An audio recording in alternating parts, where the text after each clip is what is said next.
Good morning, good evening, good night, everyone out there in YouTube land. Thank you so much for joining us for this new, Tech Talk series presented by the North America Developer Student Club Community Managers. My name is Daniel Fiorello. Most of you probably know me by Danny.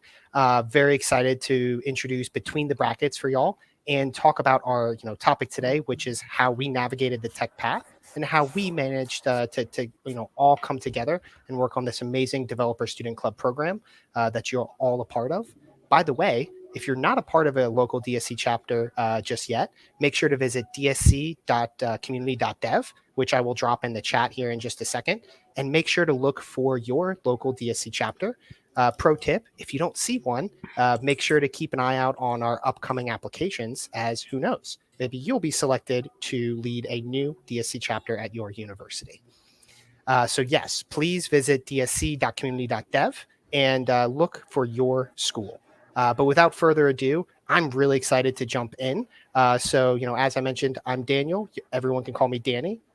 You may also know me as Goose from some of my nicknames throughout our different events. But let me pass it over to my counterpart, Madusha. Hey everyone. My name is Madusha Kure. I work with Danny and Kyle. So I guess this is a very casual session. Keep sending us questions. We're going to take a lot of live questions from the YouTube chat. We do have a few things we want to cover.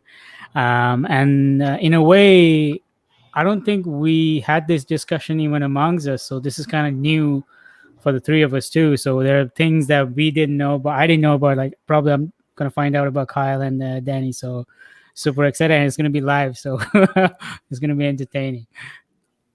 I'm going to pass it over to Kyle.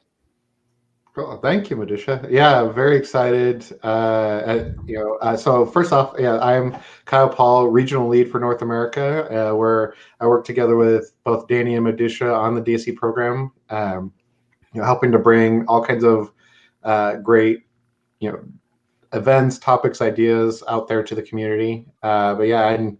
We just kind of, as Madusha was setting up, we just kind of thought like, hey, let's kick this off by, learning live about each other and sharing our story, see what similar paths or how different our paths were. And we all came together to work on this team and just kind of hopefully inspire all of you to, pick up little things, how you can apply it to your story, or see what your current story is and how much it aligns with us, to where you could potentially, let's say land a job at Google or some other, your dream tech company kind of thing like that. So, I'm excited. Let's hop into it. All right. So I guess I'll go first if y'all would be so kind. So a little bit more about my story. Before jumping in, I will say my story may be a little different than, Madusha or Kyle's. I did have a less traditional path with my, education system. So let me kind of start, way back when in 2010 when I graduated high school. Oh, geez, I might be aging myself. Originally when I graduated, high school, I was very torn about what I wanted to do, when I stepped out into the corporate world, right? I had a lot of passion for technology, a lot of passions for, inventing, right? When I was younger, I always wanted to be an inventor and kind of run my own company. So when I graduated, I had a really tough decision ahead of me of, what I wanted to devote my time to over the next 4 years. So with that, I actually, listened to my older brother. I know, shocking, right? You listening to your older siblings, but he actually said something to me which was really important, and I want to share with y'all right now. If you're not sure, exactly what you want to do, that's okay, right? But what you should do is make sure to set yourself up for success, to where regardless of what decision you make, you can still have a plan of action forward and be able to pivot from this. So what I actually did was I didn't enroll in a traditional 4-year college right away. I actually went to community college, where I was able to kind of pick up some additional skills and explore, what specific degree I wanted before jumping into, a major university. So I did a year at community college, actually South Plains Community College. Shout out to anyone in Lubbock, Texas, who happens to know what that is. And then from there, I transferred to Texas Tech University. once I entered, university, I really did, kind of know, at least in my heart, that what I wanted to really do was help local businesses and specifically focus on the networking and technology side to make sure that all of their data was protected and they were set up to successfully run a business as however they were trying to run it. So my degree was management information systems. I actually, wound up, graduating and then took my first steps into yes, I know, graduation, right? And You surprised yourself. You I sounded know. like you surprised yourself. Yeah. Well, let's be real here. Everybody has that one class that they just kind of hit the wall at, right? And you're like, oh man, how am I going to get this B? How am I even going to maybe get this C and pass it? So there, I had that one class which had me worried for a moment, but eventually did well, right? Started working in the real world, if you will. My first job was actually with Cisco, and I'll be completely honest, y'all. That's where I learned I really didn't like what I was going to be doing for the rest of my life. So I actually stepped back and went, okay, now it's time to reinvent myself yet again. So at this point, what I'm going to do is stop, and I want to encourage y'all. It doesn't matter how many times you switch, what you're trying to learn or what you're actively looking to find a career in. The important thing is to believe in yourself and make use of all of these amazing resources around that can be available to you. So for me, I was not as fortunate to have a developer student club community near me or even have it around at the time. So a lot of what I had to do was, teach some of these skills y'all are getting the opportunity to learn in my own time, and including having to pay out of my own wallet. So, as I was doing this kind of reinvention of myself, I actually got the opportunity to join Google Fiber here in Austin, Texas. So originally joined as a B2B sales consultant. That was actually what reignited my passion for all of the tech world, if you will. Right, I was able to see that I could take what I'd learned from university, apply it into something which made me happy, and allow businesses to make use of this new transformational internet connection. For those who don't know, fiber is a direct line to your house. It's really awesome. If you happen to live in a Google Fiber city, certainly check it out. Small plug, apologies. Yes, Google Fiber is amazing.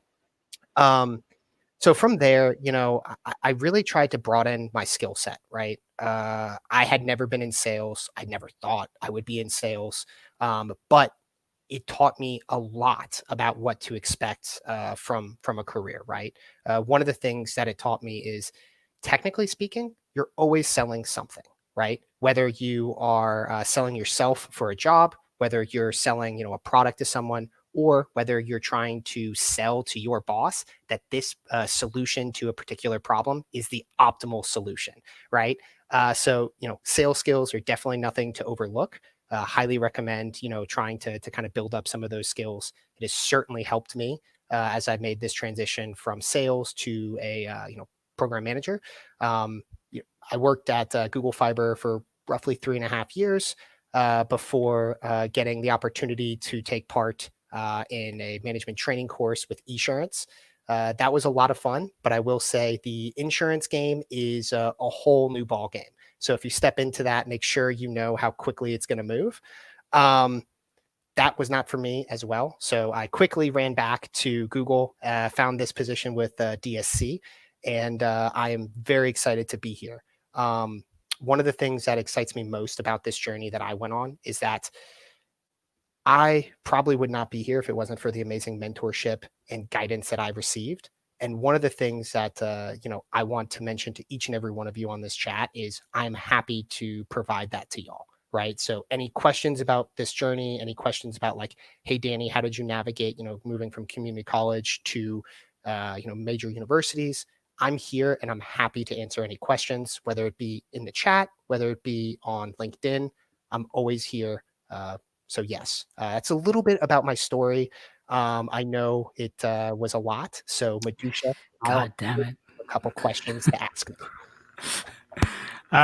What did you do at Cisco again? So I actually worked on supporting the WebEx conferencing system. So I was specifically assigned to like Bank of America and Barclay.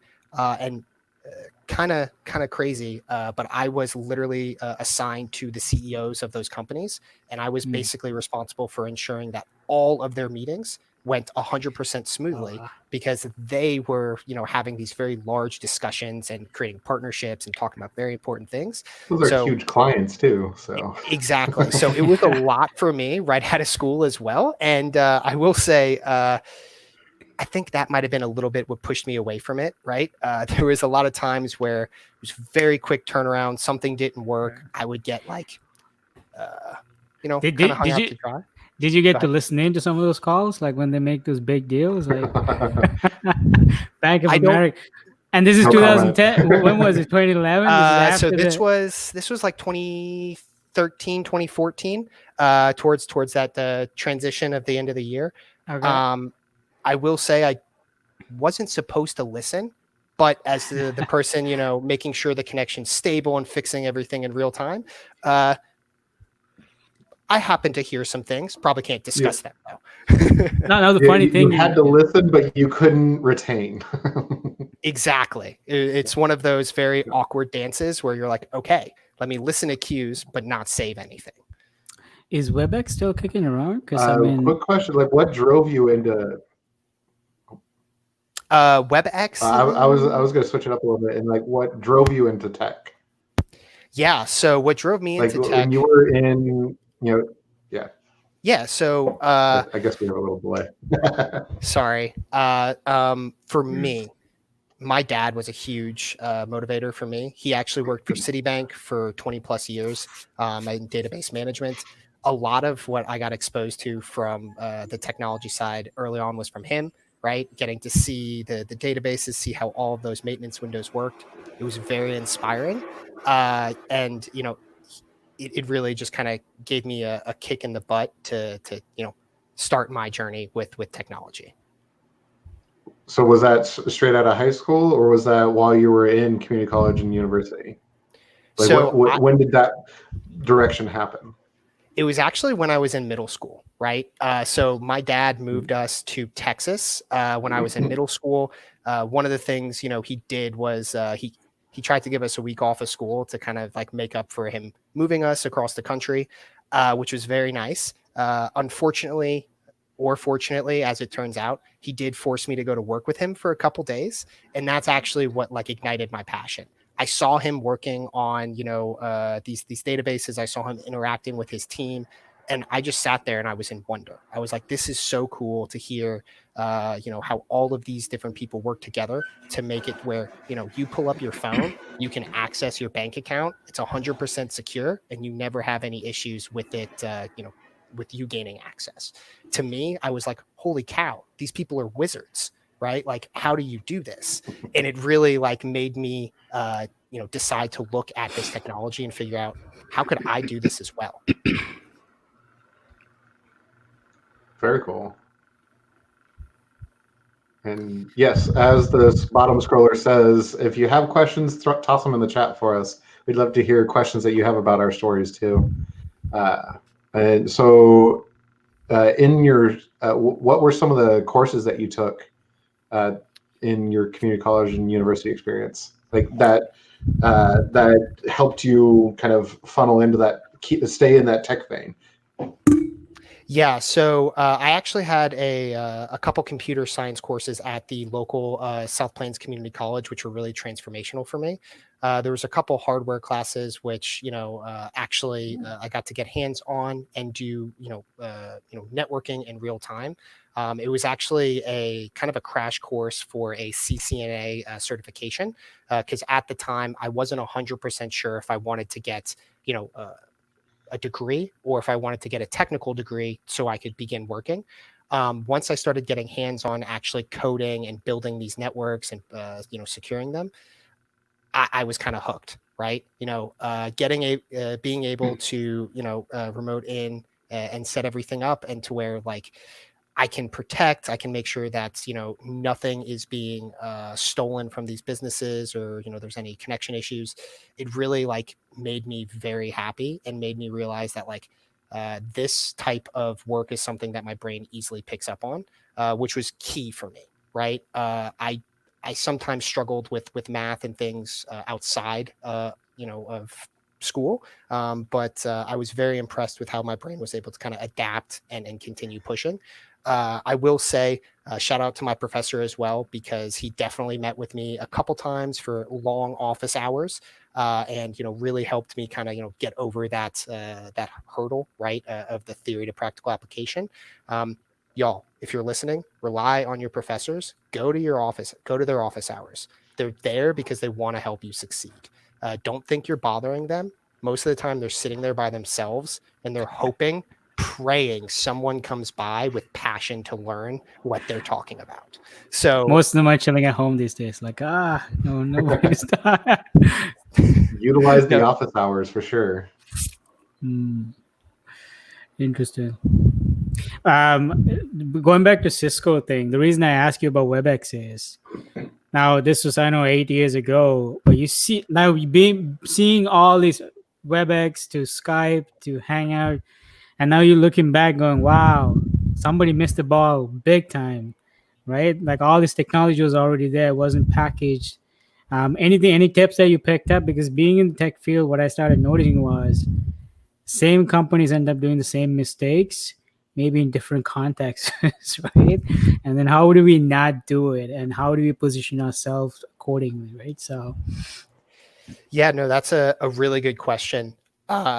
There's quite a few things I've noticed over the years. One of the best things I can do here, for anyone listening, is if you're trying to build a product, right, which is going to be competing with some other services out there, right? I'll use Skype and WebEx as kind of examples here. Make sure to look at what they do well and what they don't do well. Right. One of the things I noticed across a lot of these platforms is you're right. They had the same logistical issues. They weren't able to scale to range as quickly as they should. And that's one of the reasons why Zoom has been able to kind of overtake the market a little bit there. Fun story about Zoom. It's actually been around since 2012, if no one knew that. So it's just recently kind of caught fire. And that's one of the things I kind of want to mention here is, I'll be honest, I thought a lot of those high, platforms like this were going to kind of die off in the public sector, right? It was going to be more just like for end-to-end business communication. And then we had this entire virtualization of life, and they were completely renewed. They started updating everything and making them much better. And look at all of these new options we see, right? I mean, Zoom is pretty good. Personally, I prefer Google Meet, right? Whoops. Blue Jeans is another one. I've gotten to use that a couple times. It's actually really good. Limited experience with Teams, but it seems to be improving as well. So yeah. So do you know who the founder of Zoom Story is? Ooh, I do He used not. to be an ex WebEx guy. So he was like, okay, there are things that went wrong, paid attention, and went then started his own company with yeah. So anyways, we digress. But I mean, it's funny. Like the interesting thing about this space is there's so many little connections, and then there are certain personalities that I like to study more, I like to follow more, and you get to know at the same time. So something to keep I in want mind. to touch on something that you just brought up, Madhusha, that I think is a really important message, and just want to double click and make sure everybody caught that. The founder of Zoom was at a similar company. It saw an opportunity. It wasn't working at the company where he was working, so he took the idea and made a new company out of it. So, I mean, if you're hungry and you have that entrepreneurial spirit, I mean, that's totally something that you can do. You have that opportunity. You got to be careful not to run away with trade secrets and stuff like that. But I think that's something really cool that he was. You hear he's not the only one with that story. There's lots of other there's ton of entrepreneurs and companies around that they broke apart and did that for a reason. So, like for example, I know there was a group of individuals that Sprint, T-Mobile, formerly known as Sprint here in Kansas City. It's headquartered in Kansas City, and some of you are familiar with a technology company called Garmin. Well, Garmin is also based here in Kansas City. Garmin was started by a bunch of engineers that left Sprint because they wanted to pursue GPS technologies and everything like that, and Sprint wasn't necessarily interested in it. So they broke away and created Garmin. So like there's a lot of stories like this out there, and a lot of very successful companies that are built on these kind of stories. So always be on, if you have that entrepreneurial drive, keep an eye out for those opportunities.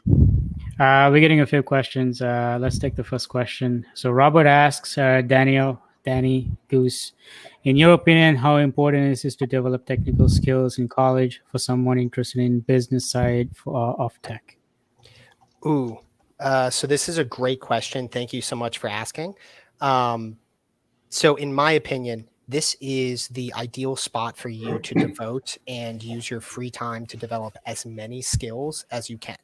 One of the things I learned, going through my transformation of kind of switching career paths a couple times, is that you should always take advantage of the free time in your university studies that you have. The second you step into the business world after graduating, it becomes far more difficult for you to balance learning new skills while being able to still support yourself and get that paycheck. So take advantage of each opportunity, right? Y'all are here on this stream, which means you're connected to DSC in some capacity. Pro tip: follow your local DSC chapter. Join all of the events, get all of the trainings you can, because I'm not kidding.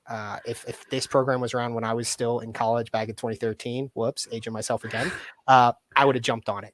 All of these resources and trainings are things that I actually went out of my way to try to find myself. So take advantage of them now. It's really going to help you be set up for success. And thank you for the question.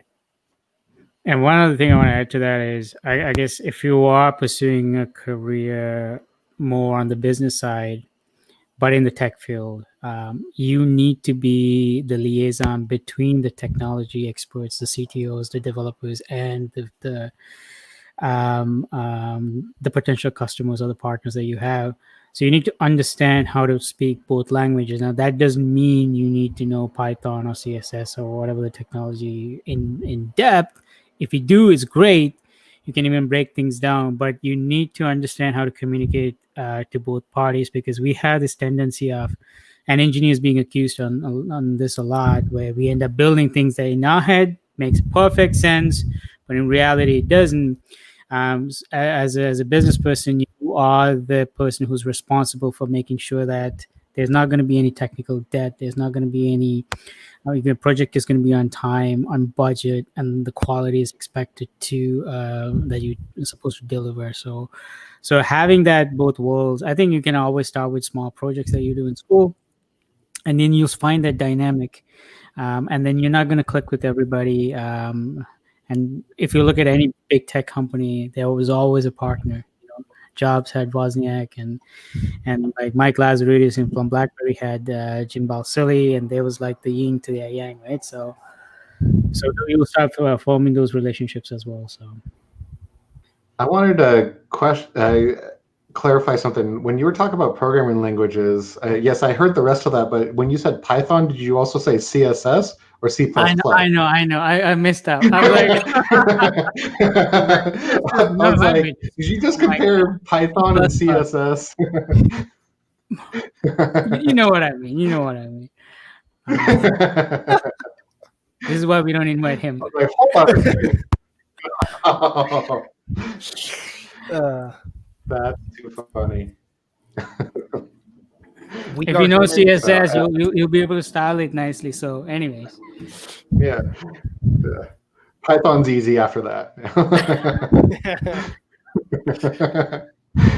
Awesome. Do we have any other questions for Danny in that lead, or? No, there's a few other questions for all of us. So once we wrap it up, I'll go back to those questions from. Yeah. Okay. Cool. So, do you want to take over and share your story next? Sure. Rafa says CSS is hard enough. Oh. Yeah, man, I know. Right? Like those padding, and you got to make sure visualize what it's going to look like. Yeah, it's a whole different ballgame. Give Madisha too much credit here. Okay, so I guess there's a big differentiator between me and the two of you. Obviously, you were born and raised in the U.S. So I immigrated to Canada, but so I was born and raised in Sri Lanka. Interestingly enough, I never thought I'd go to university. Like, I'm the first to go to college, any type of college, from my whole family. Uh, but the way the system works there is very simple, and so we don't throw things away. And like, if you go into any developing country, like, throwing something is like a taboo. So you try to fix things. So the whole country, the whole culture is like fixing things always. So as a kid, I hung out with my dad a lot in the garage, like fixing things up. And then I had a cousin who used to, he had this little television radio repair shop. So I used to go hang out there. I was like blown away with what you can do with just like a few circuits. And when I was 10, 11, when I was 10, I wanted to play basketball. And my parents said, you're not going to. And I was like, I'm looking at the other kids and I'm looking at my size, and it's an asphalt court. So I was like practicing my 3-point shots. And then they said, no, I'm still not going to put you in basketball. But then there was an electronics class that came up, and it's like, okay, you can enroll in this.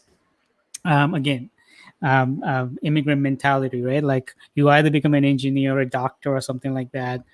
But there was no clear path. So I got enrolled with this, and I remember I started building all these little circuits. The first circuit I enjoyed building was the night rider lights. I don't know if you even know what night rider is. So night rider kit has this lights that going in the front. And so I built this first circuit with, I still remember this, the integrated circuit was C828. And then I stuck it to my little bicycle, and I was like riding around like, what's up? So then all the kids around the neighborhood, we do this thing called like a lantern festival. So they wanted different light setups done. So I was like trying to help them out with different light setups. So I must have been 10, 11, around that age. So I was very fond of it. Then I ended up helping my dad. So we took a petrol engine car, a van, and we switched it to diesel because he came up with this elaborate, I wouldn't call it a scheme, system where you have to pay a certain amount of taxes when you're registering your vehicle. And I think it's cheaper if you have a petrol vehicle. But then petrol is expensive, so you switch it to a diesel, and he did the math, and like he can save so much money a year or something. So we did it with one of his friends. So I was like the little guy handing over all the stuff while they figure things out. Now, the interesting thing looking back at this, you took an engine from a totally different vehicle. The van we had was a Toyota. The engine came from an Isuzu.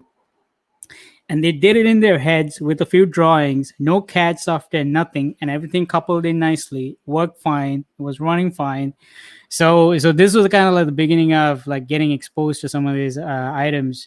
Then when I was about 16, I got the chance to go abroad. Then I had to study, do my final year of high school, but I had to do everything in English for the first time. So I was really stressed out because learning math and English was my own tongue. So anyways, managed to get through that. Then I was looking around my peers, and I was like, whoa, you kids want to go to Harvard? Like, I was like, I didn't even like, this is not something I even thought about. But then when I was around all these kids who were applying to Harvard, MIT, and some of them were getting in, so I was like, what am I doing with my life? So I took a year off. I was working, and no shame, I worked at McDonald's. I did like 12, 13-hour shifts, saved enough money. And then I said, okay, what I really wanted to do is, I'm good with my hands. I'm good with designing. I'm good with solving problems. And I always had this a bug to solve things with. So I was gravitating towards mechanical engineering. So applied to this school, and I did the math. I came to Canada. I was applying to other places. They had this program called a co-op program. So that means I can afford to pay for the first few semesters. Then I can do a co-op term and start paying my way through university. It took a while because it was very hard to find the first role, but it eventually worked out. So if anybody's listening, if anybody has a similar story, being an immigrant coming into a different area, or even like finding that first role, I remember exactly what I said at every interview that got me the job. And I didn't have to BS my way through. This is something I kind of did without even thinking about, happened to be relevant in that new role. So, for example, I couldn't get my first 2 work terms. So I volunteered my time with a professor, helping him out in his lab. And he gave me a $1,500 tuition credit, right? So this was the first time I got exposed to like metallurgy, doing a little bit of experimentation in the lab environment. And then one of my friends pirated a software called Solidworks few months ago before that, and I showed it to me, and he's like, hey man, you can design everything virtually in this platform, and it's kind of cool. So I was like fooling around with it. Funny enough, when I applied to this other role for the first time, once I saw I was the only one who knew what SolidWorks was. So I ended up getting the role just because of my hobby of working around with SolidWorks. And then, so this was an interesting job. I worked at this plant where a company is called Beta Campola. They build machines that sort fish. So if you go to Alaska, when all these fillets fly through the belt, just like what you would see in Amazon, where all the packages flying by, this takes a picture, make sure there are no blood clots or anything like that. If there is, it's going to put them to one side. And the next one they wanted to do is they wanted to create this X-ray so there were no bones in the fillet. So for the X-ray, now this is the new module that we're working on. And to test it, we had to be very careful because now you're using an X-ray. If you went to the dentist, you know how they cover yourself up and everything. So I had to build this module to align the X-ray virtually without being in the room. So that was the whole project I had to do for that term. And funny enough, when we tested it, we had these old pieces of fish. They're like refrigerators full of fish that we had to send it through, and it was like stinky. But anyways, it was fun. And then the second role I got was because the person, the team, the new company knew exactly what this company was because they had few of the individuals who worked at that space ended up working for this space. The second company was interesting because they built. So if you go into the carpet industry, the yarn industry, there are different fibers. This is not Google fiber type. These are like carpet fibers. And they have different material properties, and then they take different nodes at different points. That's how the industry go build different types of carpet. Now, the problem was the only way they could sample it is once the whole spool of yarn is done, they take a little sample, they test it. So the quality control wasn't done properly. So this company managed to come up with a sensor where the yarn goes through, and then it kind of have a consistent read of what the quality of the yarn is. But the problem was this vibrated this whole mechanism, and then the sensor started to break after a little while. So my job was to figure out how to stop the sensor piece from vibrating and cracking. So I ended up like learning a lot about different manufacturing techniques, how to do it. I hate vibration when I was in my mechanical class, but now I had to like really figure it out, and now I have to put dampers and things like that. And then I got the chance. I worked there for 2 years, 2 terms. And what I liked about with those first 2 organizations was I saw the process end to end. I knew who the customer was. I knew what the R&D team was. I got to see every step of it. And I really enjoyed it because now I understood the whole cycle of what's going on from end to end, which I think a lot of students these days, if you were to chase or go into like a bigger corporation, you might not see it. Which I got to kind of see and experience it, and I realized, okay, and there are ways to like ask the right questions, and sometimes they don't even tell you what they want, but you need to figure out what they need, and that's how you actually create the great value. Um, then I started seeing these posters about a company called Blackberry, and every poster it said, "Oh, you need to be an electrical engineer or software engineer." And I was like, "I'm none of those." I didn't even think of it. But one of my friends, who was an electrical engineer, became a campus ambassador for Blackberry, and his role was to help recruit students. And he said, "Oh, there's this lab. They're looking for mechanical." I'm like, "I don't know. Okay, sure, I'll apply if you say so." And I applied, and I got a call. And during the call, remember the $1,500 credit that I got from the prof? That's that experience working in the lab, doing those little nuggets and testing those metal pieces. That's what when I said that, they were like, "Oh, this is cool. All right, you're high on the spot." So then this is the first time. So I was in a place called Newfoundland. It's pretty rural, far eastern Canada. First time they flew me up to Toronto, put me in a hotel, brought me to this lab, and I saw the lab. The lab is like CSI. If you see the guys behind doing all this, it's exactly like that. We had like an X-ray. You can do crazy things with it. All these other equipment were there. And I worked there as a co-op for 2 terms, and I ended up working for Blackberry for about 5 years. Because BlackBerry was doing a lot of manufacturing. They were manufacturing all these phones locally, so we were supporting all those things. Again, if there's one lesson I can tell you is, I think we touched this on with the Cisco example. My director at the time and a few of the senior individuals came from a company called Nortel. So Nortel is this huge tech organization, tech company from Canada, was pioneering a lot of these digital communication technology, telecommunication technology, and it went bust. And now they're in BlackBerry, and I was like, so I joined when BlackBerry was kicking things off, came up with the Pearl, came up with this candy box, first to invent the smartphone. And then Apple came out with the iPhone, and everybody's like, "Oh, it's just a toy." And I'm like, didn't you guys learn anything from Nortel? So I started seeing some of those mistakes being made again. Even though I'm not going to get into the technical side, there's one thing I ended up learning. The lab had so much capacity for us to sit inside, because you're not supposed to eat in the lab, you can't drink in the lab. So my cubicle was all the way on the other side of the building. So I had to walk. When I walked to the lab, I walked through all these manufacturing engineers who we support, and we have little conversations. So I just walking back and forth, I was able to build enough of a relationship with all the individuals who we support. I realized the individuals in the lab didn't see. So I knew when somebody walks into the lab stressed out saying, "I need this sample tested.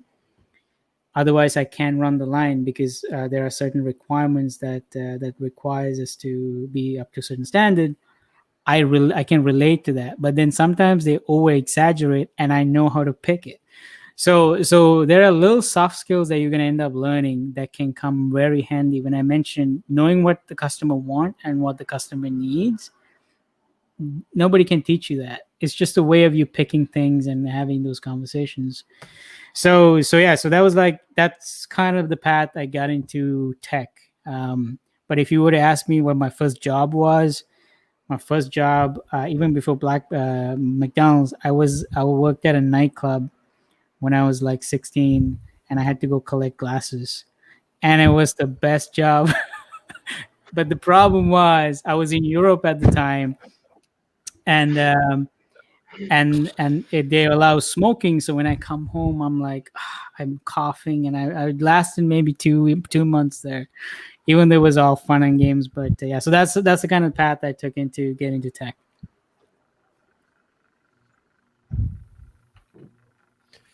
Well, that's first of all amazing. Thank you so much for sharing, Madusha, Maverick, as I call you. So before I jump in with a question from myself, quick reminder: make sure to use the YouTube chat to ask any questions specifically for Madusha and his journey. But for me, I am curious. There's always this misconception that previous jobs like working at McDonald's or Starbucks and things like Yeah. that can't necessarily provide you value in your future career. I would love for you to just kind of talk about maybe one or two Right. things that you immediately picked up So I on those highly type of disagree with experiences that. and jobs. Like if anybody say there's nothing, working in McDonald's has nothing to do with tech, 100% disagree with that. So two things. Number one, I couldn't work in the front desk because my French was pretty bad. We were living in Geneva at the time, so I was in the back of the kitchen.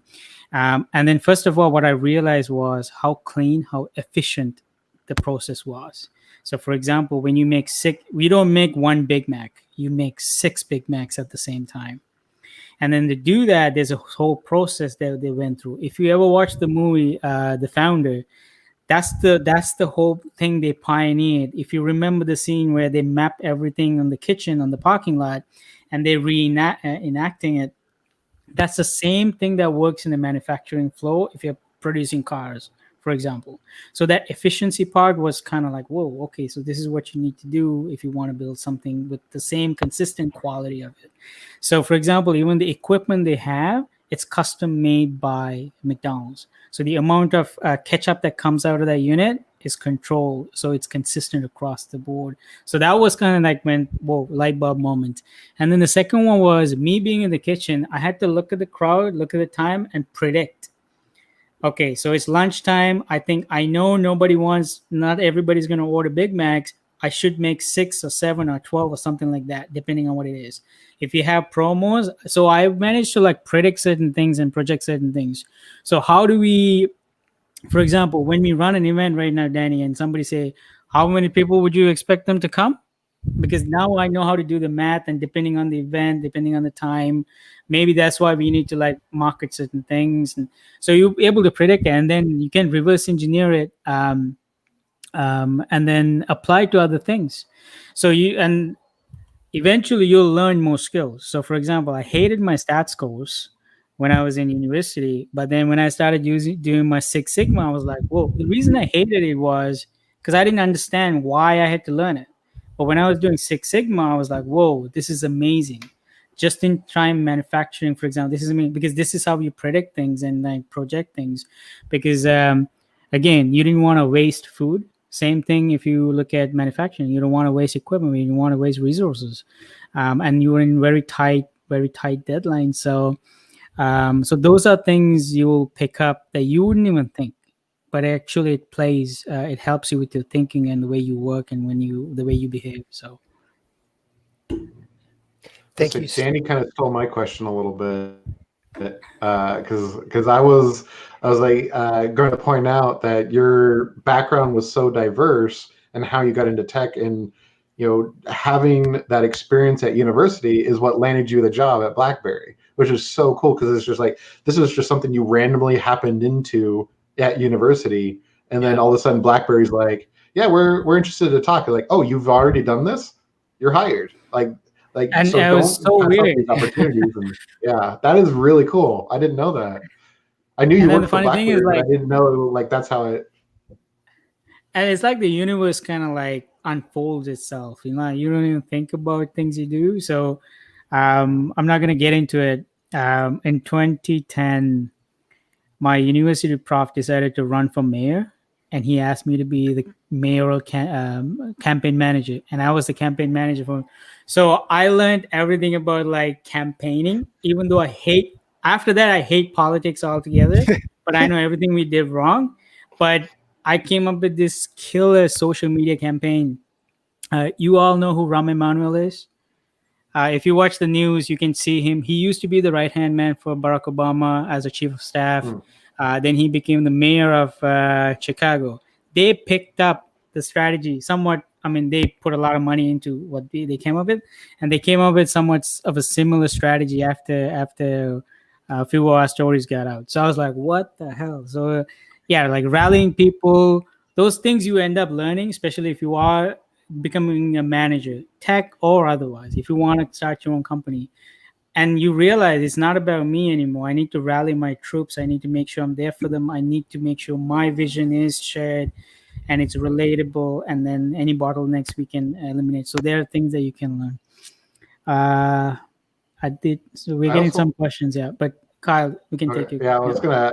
There's one more question I had that at the beginning of your story, something you called out too was how a lot of the industries and companies you worked in, you got to see for the most part most of the picture of what you were working on. You got to see the whole process beginning to end. You were also there helping to design, and so this is a very extremely unique experience that Mhm. not everybody can get into, because a lot of times whether you're an engineer, software, hardware, you're studying whatever topic it is, you don't necessarily get the whole picture. You're only a Yeah. piece in the puzzle. And so that's a huge experience that you got. How do you think that has influenced or changed your perspective in tech? Um. So few things, right? Like if you look at, I always tell when we discuss this, everybody's chasing what's sexy, tech or otherwise, right? Oh, it's machine learning, AI. We can do this, and now we can detect whether this is this kind of a dog or this kind of a dog. I'm like, good. But then there's somebody who comes to us going with a small other consulting gig that I did. I came across this two engineers and one geologist. Their problem was we have soil samples on Excel spreadsheets from the past 30 years from all over Canada. And I'm like, okay, so this is great. And then the beauty is you can do so much with it. You can project what the environmental effect has been, where you should put your next vineyard, and all this stuff. And you can build so many other business models to it, but you don't really see it. So make sure that when you're going through this end-to-end process, you're able to you are able to somewhat be more proactive, right? For example, like we see that happening with some of the initiatives we do. Like for example, we running this event encourages all these other students to go, hey, why don't we do this and bring our own questions and emphasize, even it might be a small scale, but it can grow into something of a movement, right? So keep that in mind, because you wouldn't be passionate about what you do if you don't see the full picture, and that's something I really really feel strong about, right? If you I've studied what Steve Jobs and his management style was a lot. Like for example, the way he discovered his people, even Johnny Ives, right? He wanted to quit at the time. I forgot the designer's name. So when the VP presented, apparently Jobs said, I don't care about what you're saying. Who did this? Bring the person who did this to me. I want to meet that person. And then encouraged them. Because now, like, there's only so much he could do, but he managed to empower that person to go, like, figure out the rest of it, right? So those elements really fall in, especially if you go into like a management type of role. And then the best managers are able to share that experience, the customer experience, the journey with the people, as to empower them as to why you're doing what you're doing, right? So yeah, so there are a lot that you can still implement and apply. So for example, you, me, we've gone to DevFest in person, invited them for drinks and have a dinner, just to get to know how their ecosystem is far more important to understand. We do one-on-ones with the students just to understand that. At the end of the day, whatever you build, you're building for somebody else, and you need to be able to relate to it. So it's very applicable. I Um, really like that message. You're always working in a team. So I did ask a question. I often see orgs discouraging students from putting experience like that on your resume or talking about them. So you have any advice on? Okay. Okay. So there's a big, and Kyle and Danny, you're welcome to jump on this as well. In my opinion, there's this huge misconception as to how recruitment is done. Me personally, I don't respect the strategy a lot of recruiters are putting in place. because it's not an exchange. We're not a catalog. We shouldn't be cataloged. So if you really look at the stats, I think more than 85% of jobs are listed because it's required. However, the roles are filled through networking. 85% of roles are filled through that. So in that case, that means you are building a relationship. You're building a rapport with somebody that you are interacting who happens to have a role that might be. Sometimes the process can take long. Again, like I said, you don't know where you're going to meet someone. You don't know what you did somewhere is going to come handy. So be open about it. But if you're applying through a portal or something, sure, not a big deal. But those roles are very narrow and focused. So the probability is somewhat low. So you shouldn't rely on that, getting through that to the 15%. Focus yourself on building that culture around you, the network around you, so you can tap into that 85%. And when you have those conversations about what you did at McDonald's, about what you did at Tim Hortons or Starbucks, they'll relate to it. You never know. Maybe you both worked at the same place. Like little things like that might trigger a conversation, right? I was actually about to jump in right there because that's what helped me land my job at Cisco. In my resume, I actually talked about being a swim coach, about being a lifeguard, about all of these different pieces that I did, and I related it to this job I was applying for to support WebEx. Funny story: the person opposite of me let me go through my whole spiel, and then said, "Hey, I'm pretty sure you actually worked at my neighborhood pool." Lo and behold, I did. I actually taught his daughter how to swim, apparently a couple years prior. Zero idea that any of this had happened, but I just wanted to call it out, right? There's nothing wrong with featuring these experiences, but it's important to have a story for you to connect it to the job you're applying for, to where you can explain it and have that connection with the interviewer. Definitely helps. Yeah, definitely. I want to double click on that because that doesn't mean list every experience you've ever had, because if you list too many things, they're going to toss your resume. So only list relevant things, because this is something I know I'll get into my story here in a minute, but like I've had many jobs like both of these guys here, and when I submit a resume, I only have maybe 6 things on there, because you only want to submit what is relevant to the role you're applying to, which is kind of what Danny just said too. Is like the pool had some relation to what the role was, not necessarily the company, the role that he's applying for. So I agree with that, and how I also. And I know we've had this workshop in the past, but when we did the LinkedIn building, your profile building course that we did, it is similar to, when you're building out your LinkedIn profile, that's how you want to set up your resume too, where you separate projects and awards from your jobs. Like you can make reference to it, you can list it. These are things because there's projects that you work on.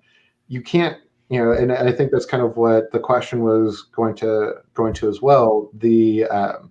There is a lot of stuff that you can talk about your project, but you only have so much room in your resume. So if you just allude to it, like, "Hey, I worked on this project," and so like Madhusha, for example, could list that he did this project at university, and had they seen that on his resume, Blackberry was just like, "Oh, tell me more about this." And that's the opportunity where you tell the story about the project. You don't tell the story in your resume, because nobody's going to read that, unfortunately. They want to hear you tell that story, or how you apply it to the role and why you want to work there. And we always get this question when we go to hackathons. Students come up to us and go, now when I say us, I happen to be in the Google booth or the Firebase booth, and they're like, "How do I stand up?" And I'm like, "Kid, I can't, I don't have an answer." Right? Like you got to go figure out something, or come and tell a story as to what you did. And it doesn't matter. It doesn't need to be like you don't have to go save a nation or like cure hunger or anything like that. Something that's different, or the way you looked at the problem different, and that can be appealing itself. And I'm just going to quickly take this moment to plug, DSC is going to have an opportunity for you to build local solutions to your problems. Stick around, for some upcoming information about Solution Challenge we will push out shortly. But we do have one more story to cover. So Kyle, if you wouldn't mind, feel free to jump on in and let's hear more about your story, because I have a couple questions I've been dying to ask you. Oh no. Yeah, I'll try and walk back as far as I can. So kind of how I kind of got first interested in technology was around middle school time frame, similar to like how Danny mentioned. I just back when I was in school, there wasn't any smart boards. Teachers weren't really using the internet for things. It was all still the dry erase boards, chalkboards, overhead projectors. Most of you probably don't know what an overhead projector is, but so there's a lot of things like that in the classroom, and so there's this program that became available called Generation Y is how it was pronounced. So it was Generation www.y. Don't try to look it up. There, for some reason, it was wiped off the face of the internet. It's super hard to find anything about that program, but I swear to you, it existed. I was a part of it, and that was something for middle schoolers and high schoolers to help bring technology into the classroom. And so that's where, what first got me interested. It was like there's this opportunity to learn technology, but then also still do my studies. And so like how can you introduce technology into your history lesson? How can you introduce technology into math? And, like we take a lot of that for granted today. But, so back then it was a lot of like, how can you make this more interactive for students? And and so I got really into technology with their learning, tools like I don't know if you remember Microsoft Publisher, stuff like tools like that. Yeah, it's it was a way to build flyers, but then also you can make websites with it. Not very good websites, but you can make websites with it. And so it's just different ways to use technology on how to create lesson plans with teachers and stuff. And then in high school, I got into a little bit more technology. This is where I with computers, it's what really interested me, like in my workshop class, electronics courses and stuff. You see all of these pieces of hardware, like you have a radio. You want to understand how the radio works. So it's kind of like minutia in that sense, but I deconstructed things because I wanted to take it apart and then rebuild it to see, so that way I understood how it worked. And the challenge was for me to, without any instructions, to put it back together. And so I got super into hardware and electronics, circuit boards, understand all of that. And how many did you put back together? Not all of them. Because my dad hated me for that. I took apart an engine and never put it back. Yeah, I didn't do too. I mean, I worked on engines, but it was mostly like radios, TVs, VCRs, and that was pre-DVD players for some of you. So like VCR players, cassette decks. Taking these apart and trying to put them back together. And yeah, unfortunately, not all of them went back together, but and that just what got me really interested in hardware, how things worked. And so my father and mother both were in the aerospace engineer industry. And so I got really interested and so I already had engineering in the household from that side of thing. And so, there was always, hardware parts, stuff like that. So it was always something, seeing how it worked and building something new out of it. So I got really into customizing computers. Or as they call computer mods was a thing that we used to do. I don't know how it's more niche nowadays. It's not as common to see, but people create these supercomputer with the towers, and it's got the custom lighting, water cooling, oil cooling. Like I used to do a ton of that. Like everybody was talking about.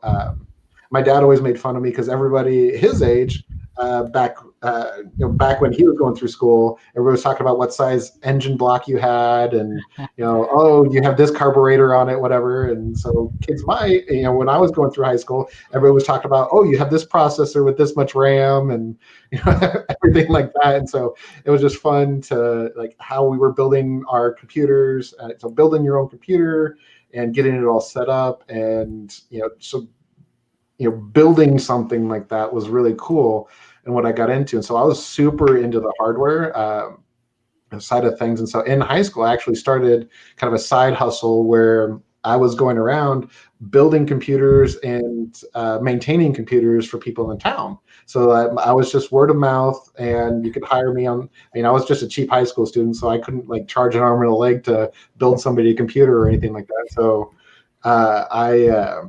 so I was going around town building things, but then I kind of worked my way out of business because knowing that this is the way hardware was going, and knowing the way that I didn't necessarily want to do this forever, because like I wanted to do something new and different. But so as I was going and fixing people's computers or building new computers, I was teaching them not how to break it again in the future. So like, here's how not to get a virus, or you don't need 15 different toolbars. You don't need it's like use these ad blockers, use these virus protections. Here's how frequently you need to run virus scan. A lot of the stuff today just kind of does it all automatically. But so this was before everything was on schedule that you could schedule. Like you had to manually do virus scans. You had to manually defrag your hard drive. You had to do all of this stuff manually. And so I was going around teaching them how to do this, which worked myself out of a job. You don't get a lot of repeat customers after you teach them how to fix their own computer. But I kind of did that on purpose because, I saw where hardware was going. It's like you look at what happened with Dell, HP computers. Like they were building they started making these computers where they didn't last as long.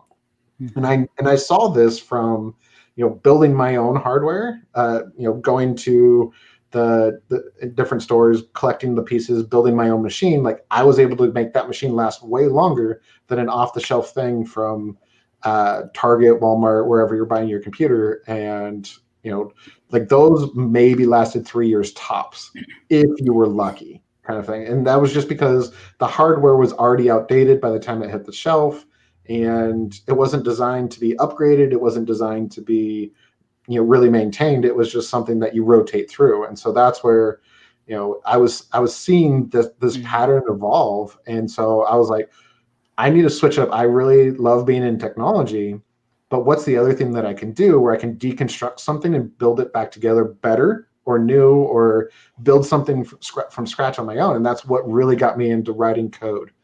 So I started to learn how to write desktop apps. This was before mobile apps were kind of a thing. So it was either desktop apps, websites, server. Cloud hadn't really gotten huge yet. And so this was servers and server farms, writing apps that could scale there. And so I really got into that because, that's one thing not a lot of people want to do. So a lot of people want some software built. A lot of people want an app. A lot of people want a website. Not a lot of people want to learn how to build it. And so that was where I saw that going forward, as a cool career to get into, because there's all these different languages, there's all these different things you can get into, and so that's kind of the path I set out for. And so after I graduated high school, I went off to a 4-year liberal arts college because I was between a couple that because I looked at going to a trade school just because I was like, I know the tech I want to get into, just set me up, and I want to go to, I just want a job. I just need a certificate or a degree that says I know what I'm doing.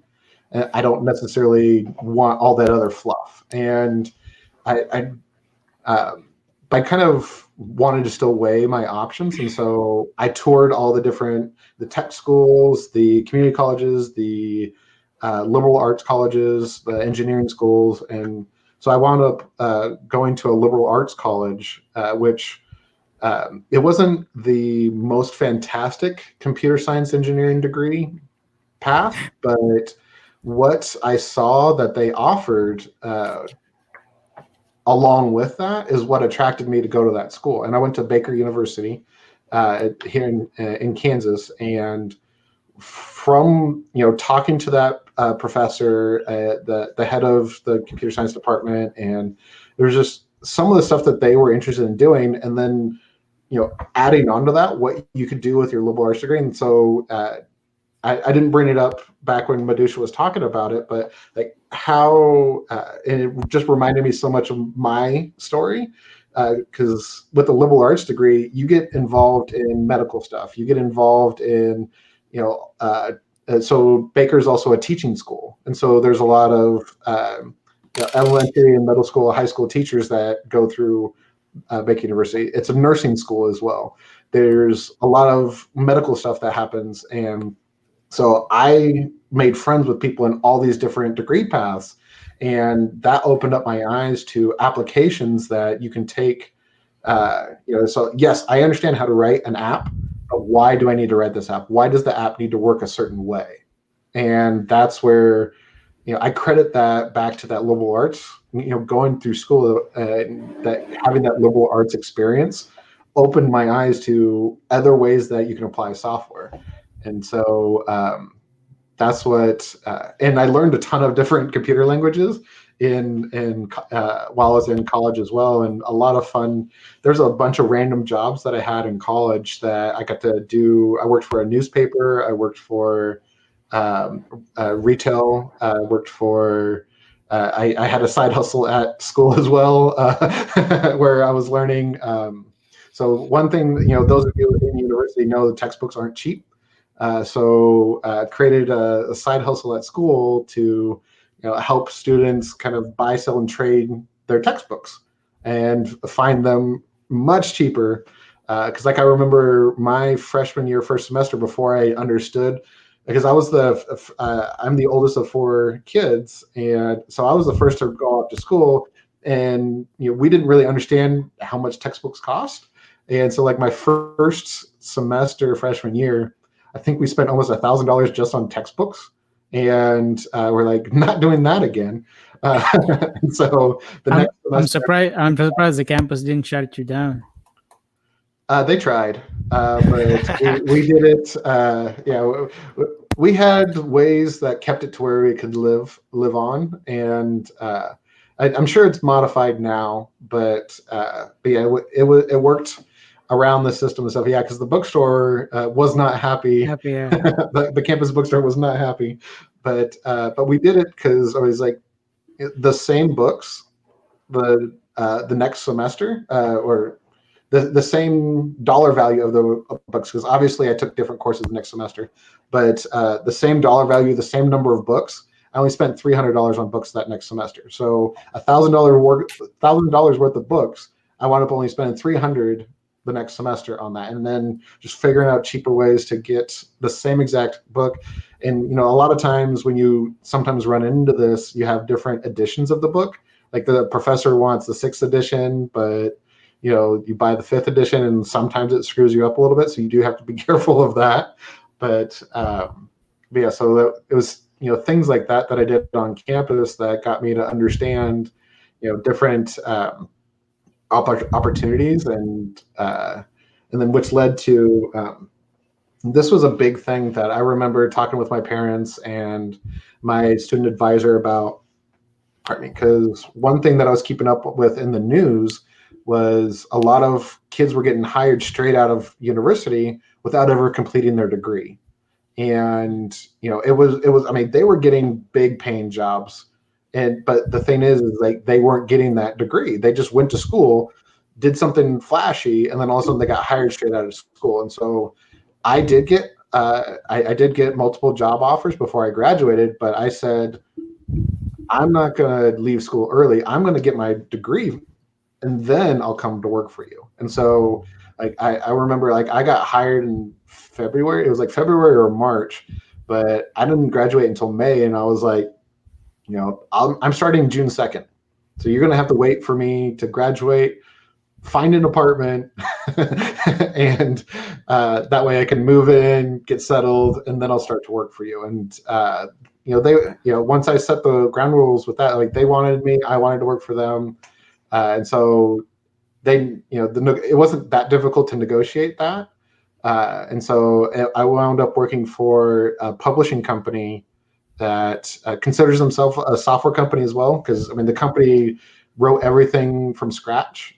So they do everything from online ordering to accounting to printing the publications there on site.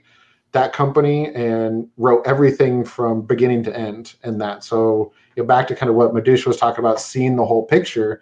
This was a company that wrote the whole thing themselves. So and I got to work in that. I got to help develop new products. I got to help write and integrate into the accounting software, write into how we print certain, like there's these massive, like almost full room size Xerox printers that you can get that real publishers have. I mean, you think you see some of these large format printers on your desk or whatever, doesn't even compare. I mean, some of these printers were like half the size of your house. And like we're writing the customizations for it, how to drop the ink, stuff like that. And it was just really cool to see that whole process and be able to take code and turn it into a printed product, which is not, you don't see that every day either, where you're turning code into a printed product and then it gets shipped out across the US and across Canada. That's where all of our customers were.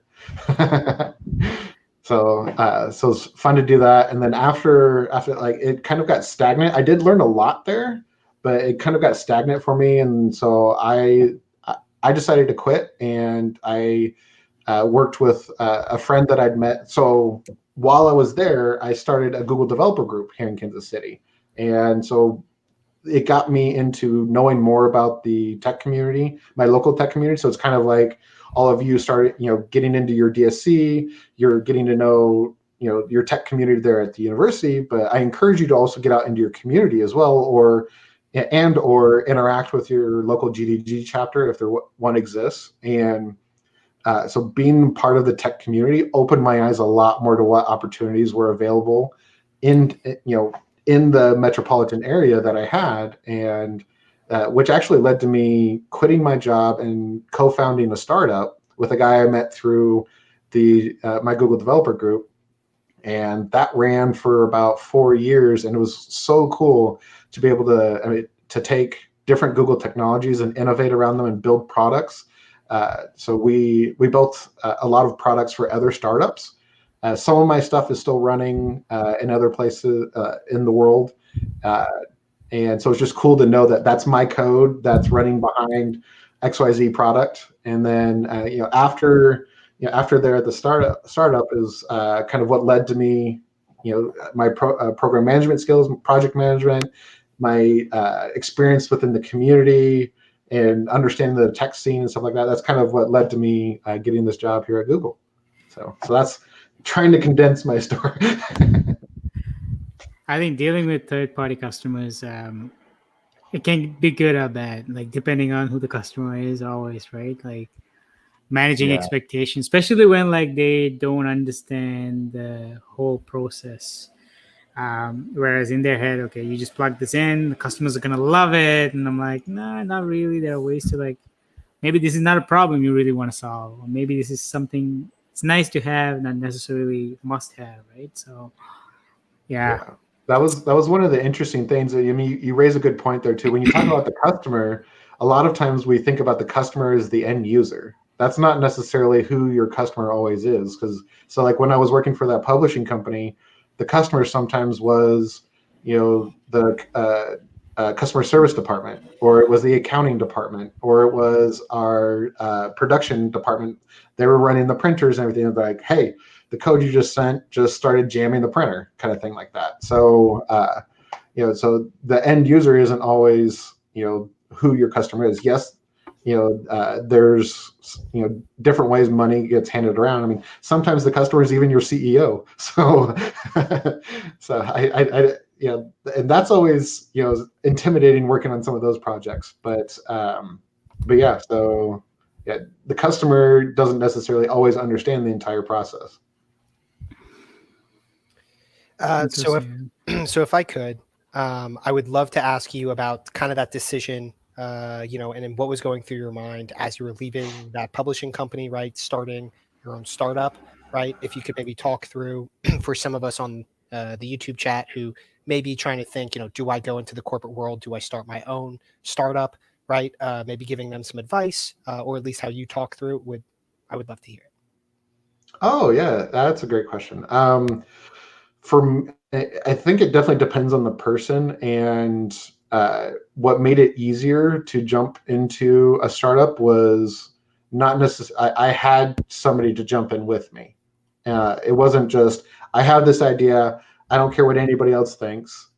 This is going to happen. And so having somebody else there to jump in with, to bounce ideas off of, that was in it with you, because it's not just you taking the risk, it's they are also taking the risk, your families are taking the risk, and your career. Like I ended my career to be like, we're gonna well, I didn't end my career, I ended my my job. I ended where I was working at. I was like, peace. Yeah, so yeah, I ended my job to take this whole new route that I had no idea where it was going to go. I mean, it was this flashy, fun idea, and there was a lot of potential for it, but it was just kind of, let's we won't know until we actually do it. And so, but back to the other part of your questions, like if we have the idea, how do we decide to do it? Yeah, definitely with somebody, but the other thing is like I had a lot of ideas and a lot of entrepreneurial things that I did in college and university. The I don't think they were all kind of, to use layman's terms, they were all kind of half baked. I didn't know what I didn't know. I didn't know how to necessarily compete. I knew how to work in my my micro market that I was in, but if I wanted it to be successful, if I wanted to grow, if I wanted to understand certain parts of business, I by running it all myself or trying to drive that, I didn't see that. And so that's where I made the decision. I want to work in the industry first to understand what a lot of that is. I want to understand what doesn't work. I want to understand what works.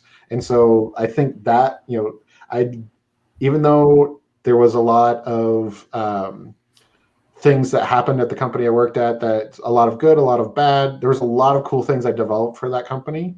But it was just some of that stuff was, helped me to understand this is the type of business that I want to run. I don't necessarily want it to run like this. So it wasn't like a complete 180 style of business. The two businesses had nothing to do with each other when I started my startup. But so it wasn't like the thing Madhusha mentioned earlier, where it was where it was going from WebEx to Zoom. That's too close. I didn't start another publishing company or anything like that. I started a software startup, and where I was able to build, online, turn paper into code. So I took the process and reversed it. So instead of turning code into paper, I turned paper into code with the first thing that we worked on. And so, but not having all those prior experiences, not having worked in the industry, like I wouldn't have ever just dropped right into starting to start up right out of university. I mean, it's without somebody else driving you or mentoring you into that, it's a huge challenge. So we got a very good question from Aditya. How was the process of transitioning from startup to corporate? What were some of the things that you struggled with? No, I'll let you go first. Is this being recorded? Yeah, so that's a good question. So coming from my startup, where I was a co-founder, so I was making a lot of these big decisions, and then coming to Google. What's nice is the culture at Google is still mostly startup like, where you're able to have those that entrepreneurial spirit. You're able to spitball ideas. I mean, they might get shot down a lot faster than if you got to test them at a startup. Because with a startup, especially if you're a founder at a startup, you can make that decision. Like, I don't care if it's a bad idea. I want to test it out a little bit.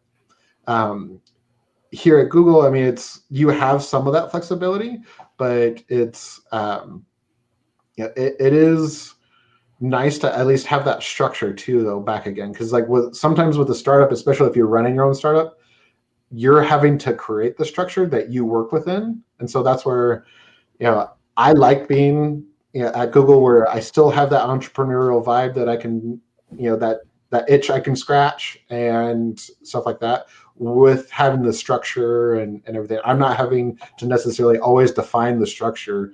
There's thinking to like bowling terms, the bumper guards are up. I can still make it down the lane. Whether or not I make a strike is up to me. So that's how I see it. But go ahead, Madisha. You had a thought too. I think 2 points. One, going back to my earlier point about seeing things end to end. Depending on the role you might have, you might get in the corporate world, you might not see it, and you might not like it compared to what you ended up doing. And then the second point is, I think people who are entrepreneurs, they have this personality of, that's broken, I'm going to fix it. I'm not going to wait for somebody else to. You might not have that flexibility depending on what you do. And again, like what Kyle said, you're always going to have some red tape around it. You need to make sure, because you're representing not yourself anymore. So you need to play within those rules and bounds. And if you find the organization with the right culture, the flexibility, and then the scope that you get to focus on, it will work out for your benefit. But I think everybody should have that bug of fixing it and being passionate about something. And if evolution has taught us anything, you need that to survive, right? So then you can scale it down or scale it up depending on the role or the organization you're in. The only, and I don't know if this was a question that Danny had or not, but I did have one thing that I wanted to toss in there that I still think is really super cool is during my startup days, how I mentioned I still have code running elsewhere in the world. So in the United States, there is only one World War I museum, and it's here in Kansas City. And so while I was working for the startup, we won the contract to help them build something as part of their network. And it was the 150th anniversary of World War I, and they were doing a massive event. Didn't want to say party, but they were doing a massive event here in Kansas City. And in a single day, my app, like my name wasn't on it anywhere, but it was my code out there. So in a single day, 350,000 people went through the software that I built. And so it was just really cool. And, testament to Firebase on that one. I just got to give a shout out to Firebase. I always have to drop Firebase at some point. So you gotta disclose what's your relationship with Firebase. You used to be a GDE for Firebase. Yes, I was also a Firebase Google developer expert prior to joining Google as well. So the Firebase definitely has a special place in my heart, and so that's where, like, if you need me to come talk at your DSC about Firebase, you know who to call up. So so we have the series putting together. So you already signed up. You don't know it yet, but you are. Yeah, I'll be running some Firebase something at some point with this. Awesome. I think with that, we are a little bit over, right? Our scheduled broadcast, but I will say thank you for everyone who, joined this Between the Brackets, kickoff series, right? This is going to be something we do ongoing, right? Every couple of weeks. So number one, if you have not liked and subscribed to this video, make sure to go ahead and do so now. Subscribe to that channel, right? Help us share this and make this a really amazing series. And I want to quickly plug our next topic. And so next week, what we're actually going to be doing is we're going to be talking about how to, we're going to talk about how to, navigate sponsorships, partnerships, and how to actually bring that to your local chapter or whatever you may be doing in your personal or career. So tune in next week or the week after. You'll have to subscribe to this channel to find out exactly when that will be released. But without further ado, I just want to again thank Madhusha, thank Kyle. I'll give myself a small pat on the back as well for sharing your stories. Right, this, at least for me, has been very, rewarding. Hopefully, everyone on the chat learned a couple of things. And remember, this video will be available after, so share it with all of your friends. We want everyone to take as much away as possible. Any final words? I think we need to have a part 2 to this. We didn't get to the good stuff yet. Like there's so much. Yeah. No, like for example, what's the worst role you had? What's the worst job you had? Like so many things we can talk about. I mean, I got tons and tons, and then lots of future topic ideas. Future topic ideas you can talk about, and so for sure. Yeah, it was great learning. I mean, Danny, Madhusha, and we work together on a daily basis, and this was just a fun thing. We're like, what is our first topic going to be? And we're like, well, let's learn more about each other. And so it was great to kind of know a little bit more about, our paths and what led us here to Google and on the DSC team. So it was very cool. So I am stoked that we got to do this. And thank you all for tuning in, asking some questions. Feel free to ask us more questions in Slack and our other comm channels that we have. But love to continue sharing our stories, and let us know a topic that you'd like us to dive into. Yeah, drop some comments on with the topics you want us to cover. Yeah, and let us know. Awesome, thank you, y'all. everyone. With that, have a great day or not. The choice is yours. See you next time. Have a great day. Bye-bye.